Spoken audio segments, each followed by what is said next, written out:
Hello friends, मेरा नाम पूजा यादव अग्निहोत्री है और मैं अपने चैनल की सारी फ्रेंड्स को, सारी सहेलियों को नमस्ते करती हूँ। कैसे हैं आप सब?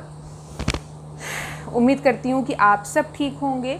इस कोरोना के टाइम पे आप घर पर रहें, सुरक्षित रहें और अपने घर के मेंबर्स को भी कम से कम बाहर जाने के लिए कहें।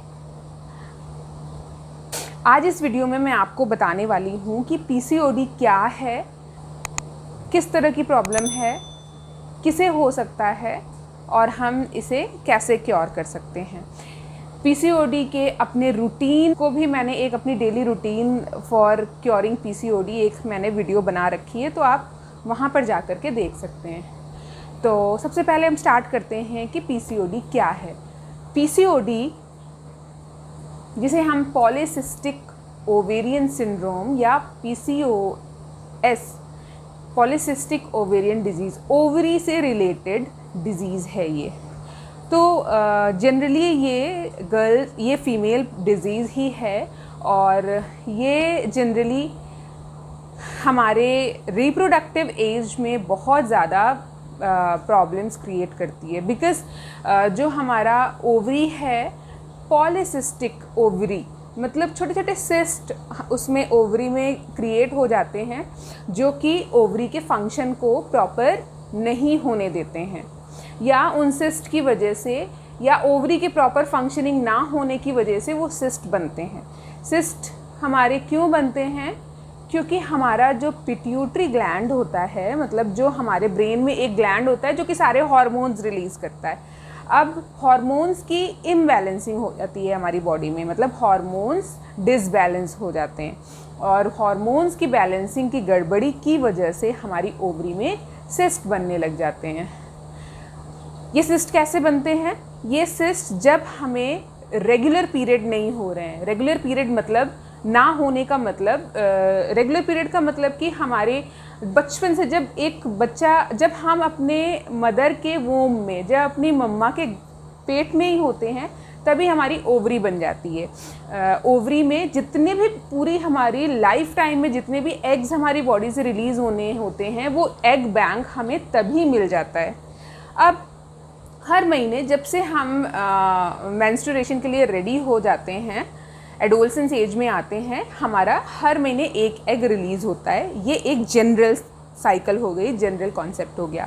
बट बहुत सारे ऐसे फीमेल्स होंगी जिन्हें ये प्रॉब्लम होगी कि उन्हें हर महीने एग रिलीज़ नहीं होता है। मतलब एग रिलीज़ होने का मतलब हर महीने आपको पीरियड्स आना, आपकी साइकिल रेगुलेट होना। तो आपको हर महीने अगर पीरियड्स नहीं आ रहे हैं, दैट मीन्स आपकी ओवरी में, आपके इंटरनल सिस्टम में कुछ ना कुछ प्रॉब्लम है। होता क्या है, अगर आपके जो एग रिलीज़ हुआ, एग धीरे धीरे रिलीज़ होने से पहले एक छोटा सा फॉलिकल से धीरे धीरे वो एग बनता है और एग हमारा मैच्योर होकर के रिलीज़ होता है, हमारा फैलोपियन ट्यूब में आता है। अगर हम मैरिड हैं तो स्पर्म के कांटेक्ट में आके वो हमारा जाइगोट बन जाता है और अगर बेबी फॉर्मेशन के लिए वो रेडी हो जाता है। और अगर हम मैरिड नहीं हैं तो वो क्या होगा, वो मैच्योर एग हमारा रिलीज़ होकर के पीरियड के फॉर्म में, मेंस्ट्रुएशन के फॉर्म में हमारी बॉडी से डिस्चार्ज हो जाएगा और वही डिस्चार्ज हमारा पीरियड होता है, हमारी मंथली साइकिल हमें आती है। तो होता क्या है, अब पीसीओडी के केस में क्या होता है, ये एग्स, ये फॉलिकल्स धीरे धीरे ग्रो करते हैं, पूरी तरह से ये एग फॉर्म नहीं हो पाते हैं पूरे, मतलब इन्हें सिग्नल्स नहीं मिल रहे हैं, हार्मोन की बैलेंसिंग हमारी बॉडी में नहीं है। तो ये फॉलिकल छोटे ही होकर ये मैच्योर नहीं हो रहे हैं। अगर मैच्योर नहीं होंगे तो ये रप्चर नहीं होंगे और ओवरी से बाहर नहीं निकलेंगे और ओवरी में ही चिपक जाएंगे। तो ओवरी को ही घेरने लग जाते हैं, ओवरी को घेर रहे हैं, साथ में दूसरा एग है उसको भी फिर बाहर जाने नहीं देंगे।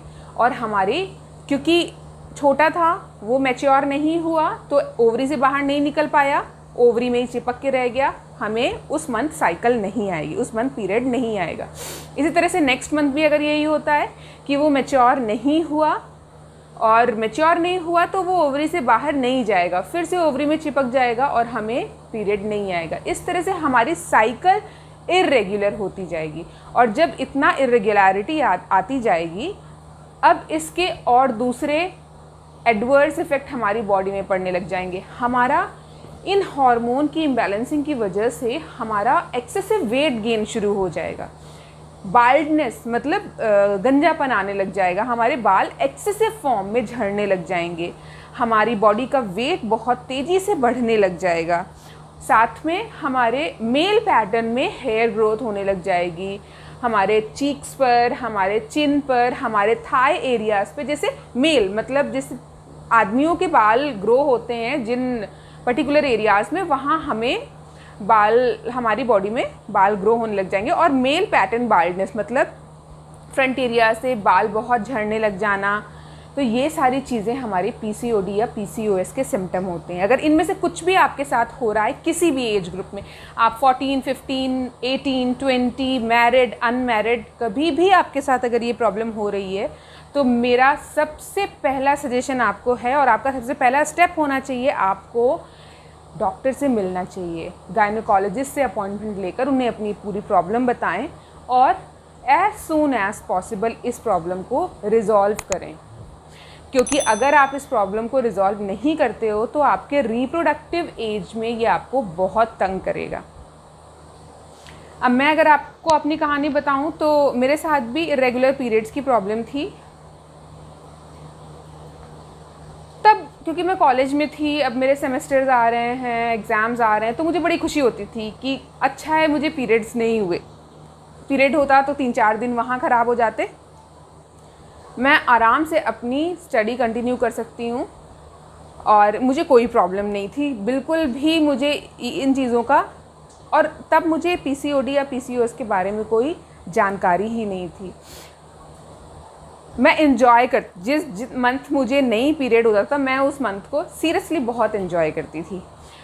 लेकिन धीरे धीरे जब हम अपने रिप्रोडक्टिव एज में होते हैं, तब वो सारी गलतियां हमें मतलब बहुत बड़ी हो जाती हैं हमारे लिए। तब हमें उन सारी चीज़ों का बड़ा अफसोस होता है कि हमने ऐसा क्यों नहीं किया। तो अगर ये वीडियो आप as a elder sister, mother, या आप कोई भी आपका ऐसा फीमेल रिलेशन है, आप इस वीडियो को देख रहे हैं और आपके आसपास कोई भी ऐसी लड़की है जिसको इस तरह की कोई प्रॉब्लम है, इर्रेगुलर पीरियड्स की प्रॉब्लम है, उसको एक्सेसिव वेट गेन हो रहा है, तो आप बिना देर किए आप गायनोकोलॉजिस्ट से मिलें और प्रॉपर डिस्कस करें अपनी प्रॉब्लम को उनसे, जिससे कि आपकी बॉडी उस इम्बैलेंसिंग की आदी ना हो जाए, उसकी हैबिचुअल ना हो जाए, आपकी बॉडी जल्दी से जल्दी क्योर हो सके, ओवरी की कंडीशन मेरी तरह बहुत ख़राब ना हो। मैं अगर बताऊं आपको तो मेरी ये प्रॉब्लम अराउंड, मैंने कॉलेज टाइम से, कॉलेज मेरा फिनिश हुआ है 2013 में, मैंने अपना बीटेक कंप्लीट किया है, और उससे पहले से आप मान कर चलिए 2010 से, और मैंने कंसीव किया 2020 में। तो मेरी अराउंड 8 to 10 ईयर्स की ये प्रॉब्लम हो गई थी। तो आप इतना टाइम ना लगाएं, आप जल्द से जल्द डॉक्टर से मिलें और आप अपने या अपने चाहने वालों को इस प्रॉब्लम से छुटकारा दिलाएं। तो उम्मीद करती हूँ आपको इस पीसीओडी के बारे में थोड़ी मैं इन्फॉर्मेशन देने में सक्सेसफुल रही होंगी, आपको कुछ समझ आया होगा। साथ में मैं, अगर आप मेरा पैटर्न फॉलो करना चाहते हैं, मैंने एक्चुअली कंसीविंग के लिए अपना पैटर्न, जो अपना रूटीन बनाया था, प्रेगनेंसी कंसीव करने के लिए मैंने बनाया था, तो उसके लिए मैंने वीडियो बनाई है। आप डेफिनेटली वहाँ जा कर के रेफ़र कर सकते हैं। आप सबसे मिलकर मुझे बहुत अच्छा लगता है। आप ऐसे ही मिलते रहिए, अपनी समस्याएं मेरे साथ शेयर करते रहिए, और मैं अपनी पूरी कोशिश करूँगी, हमारा ग्रुप पूरी कोशिश करेगा कि हम आपकी प्रॉब्लम सॉल्व कर सकते हैं। फिर मिलते हैं, तब तक के लिए नमस्कार, और वीडियो देखने के लिए thank you so much. Like, अगर आप नए हैं तो सब्सक्राइब करिए और शेयर करिए। Bye bye.